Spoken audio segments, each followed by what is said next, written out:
Welcome back. It's time for Thirsty Thursday. Get ready to sip cider while taking in scenic views of the Gorge. The Hood River Hard-Pressed Cider Fest returns later this month. Yeah, dozens of cideries going to be taking over the Hood River event site on Saturday, April 27th. And you better get those tickets now because the festival sold out last year. And joining us on the couch now with a preview is event director Lee Perry. Good morning. Morning. Appreciate you taking the time. Yeah, thanks for having me. Okay, in its 9th year, it's been quite the success out in Hood River. Yeah. Why is that? Why is it working so well? You know, I think the just explosion of cider, you know, I mean, obviously the Northwest is just premier for apple growing. So the cideries, there's just tons of them. Hood River especially.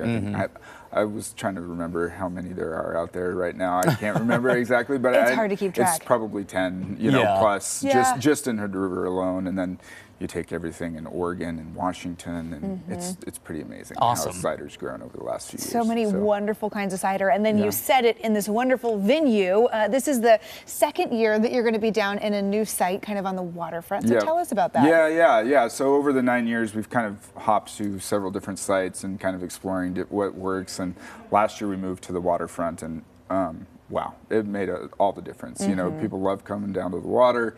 You can access the grass, the water from there. It's just beautiful. You get the full views of the Gorge. There's free parking. There's just everything down there. You can walk to downtown after the festival. There's hotels right there. It's a perfect site for it. So it is a great event site. And we saw huge growth last year. Oh, so good. Yeah, in fact, we sold out, I think, as you mentioned. Right. So I think I've been down to the same event site for the fall festival before. Yeah, we do the Harvest Festival down there too. Yep. It's perfect. So it's great. Are you selling the same amount of tickets as you did last year to the event?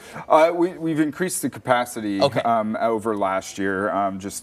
We were not anticipating selling out last year. The event's never sold out, so it was quite a shock last year, but it was great. So we've increased capacity, but tickets are still tracking way ahead of where they did even last year. Nice. So we anticipate selling out. It's a good problem to have. It's a great problem to have. Yeah, people can't get enough cider. I mean, and it's true because we've got so many just wonderful cider makers here in the Northwest. Give us a preview of what we can expect this year. I know we've got some cider here. So one thing really new this year, and this is why I brought bottles, is we have a bottle shop this year. So you can actually come taste ciders, and then we're going to have a bottle shop where you can actually take home bottles of cider from the cideries. So right here I have Two Towns, Double Mountain, and Bauman's, who are all going to be at the festival. All great local brands. Some big names. Yeah, absolutely. Well, then you got to have a little bit of food to go with it. You got to munch on something as you're sipping. Who's going to be there?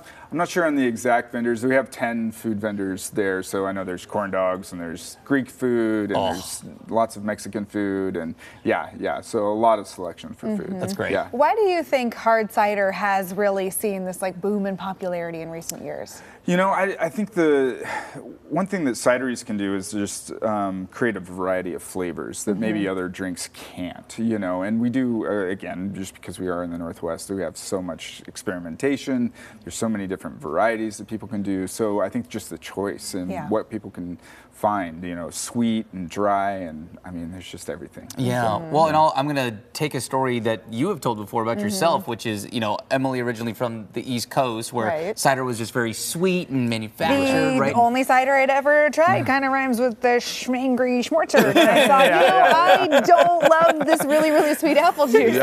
It's very different when you go to a craft cidery. It is. Absolutely. Yeah, I'm the same way. I prefer dry ciders, and for a very long time, I didn't know that really existed. And then you try that, and so for me, I didn't want to go back to anything sweet. But we do have a variety, and people do love the sweet varieties as well. It's funny the feedback we get, like some people will come and be like, oh, there wasn't enough sweet ciders, there wasn't enough dry ciders, and we tried to find that balance. Hey, equal complaints means that you found a good compromise. Exactly. I know, that's always the thing. We're like, oh, I guess we're doing it right. There's something for everybody, absolutely. That's great. Well, excited to check it out, excited that it's back on the waterfront, and sounds like it was a resounding success last year, so we'll see that again this year. Lee, appreciate your time coming in and to talk about it. Thanks so much. Of course. And again, the Hood River Hard-Pressed Cider Fest, that is Saturday, April 27th at the Hood River event site from 11 o'clock in the morning to 7 o'clock at night. And for more tickets and info, you can go to hoodriverciderfest.com.